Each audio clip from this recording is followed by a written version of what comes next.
jullaga sa mässad, mis asi see on? See paneb ratta ise pidurdama.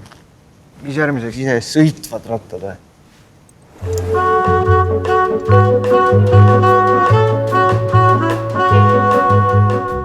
Ma soovitan kõigile, et kirjutage Google'isse Co-module ja siis vaadake YouTube'ist, seal on üks video ka, kus me siis oma isesõitva jalgratta demo teeme. Et me tõesti 2015 käisime maailma suurimal jalgrattamessil ja me mõtlesime, et võiks teha midagi sellist, mis aretaks meedia tähelepanu, sest keegi meid ei tundnud selle hetkel ettevõttena. Sa küsisid ka, et kuidas te siis ustest sisse saite, eks.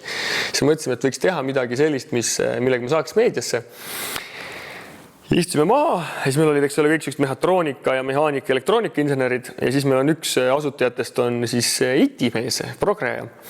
Ja meiesugused ei pea teda päris inseneriks, eks. Ja siis me arutasime, et mida võiks teha ja meil oli sellist erinevaid mõtteid ja siis see programmismees ütles ühel hetkel, et kuule, aga teeks isesõitva jalgratta. Täitsa lõpp, täitsa nii loll mõte, jabur, et mine minema. Siis me mõtlesime seal veel edasi pool päeva ja ei jõudnud millenegi ja läksime magama ja hommikul läksime üles, mõtlesime, davai, see isesõitva jalgratta, see on nii ajuvaba idee, et selle võiks ära teha.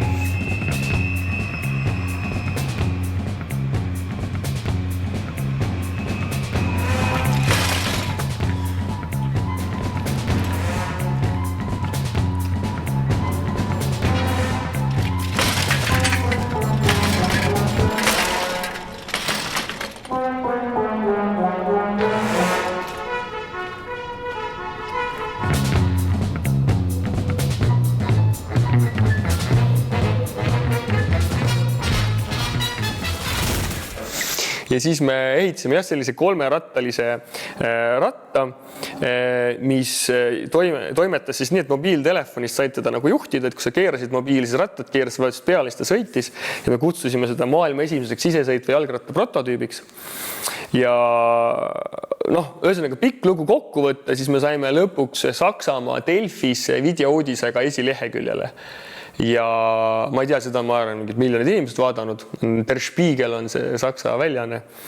Ja see oli nii jabur, et sellel hetkel nagu reaalselt Saksa mingid sellised suur ettevõtted, näiteks Saksa Post võttis meiega ühendust ja ütles, et see on nagu väga mõnev tehnoloogia, et meile väga meeldiks, et kui postiljon kõnnib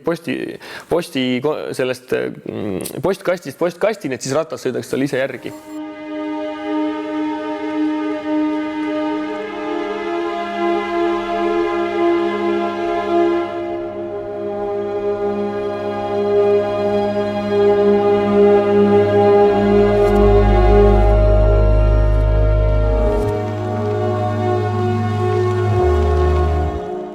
Ja siis ma reaalselt ühel hetkel mõtlesin, et me teeme siin seda oma ühendatavast tehnoloogiat ja ube raske on seda müüa ja me tegime mingi jaburuse, mingi isesõitva jalgratta ja mingi Saksa Post võtab meiega ühendust, äkki selle peakski ära tegema, eks.